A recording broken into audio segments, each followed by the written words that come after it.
જિલ્લાના જાફરાબાદ તાલુકાના જાફરાબાદ કોર્ટમાં આ કામના ફરિયાદી દ્વારા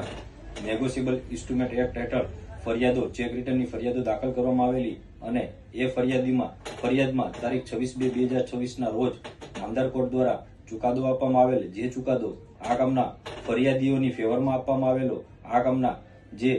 ટોટલ 14 કેસો હતા, જે પ્રત્યેક 14 કેસનો આરોપી એક જ હોય, અજીમ સલીમ ભટ્ટી, જે જાફરાબાદનો રહેવાસી હોય, અને એ આ કામના જે આરોપી હતો એ આ કામના ફરિયાદીઓને એ મતલબનો ચેક આપેલો અને ચેક રકમ દેવાની એની દાનત ન હોય, અને એક પુરાવો કોર્ટની અંદર એવો લાવેલો કે જે રકમ આપવામાં આવેલી એ વ્યાજ પેટે આપવામાં આવેલી, અને નામદાર કોર્ટમાં એ પુરવાર કરવામાં નિષ્ફળ ગયેલ હોય, અને નામદાર કોર્ટ દ્વારા એ નિષ્ફળ થતા આ કામના ફરિયાદીને એક્વિટલ જજમેન્ટ આપી અને આ કામના આરોપીને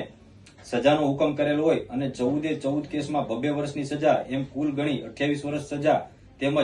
ચેક 1 થી લઈને 14 કેસની અંદર ટોટલ 92 લાખ રૂપિયાની રકમ થતી હોય, અને જે 92 લાખ રૂપિયા તેમજ 9% ઇન્ટરેસ્ટ સાથે આ કામના ફરિયાદીને ચૂકવવાનો ઐતિહાસિક ચુકાદો નામદાર કોર્ટ દ્વારા દેવામાં આવેલ છે.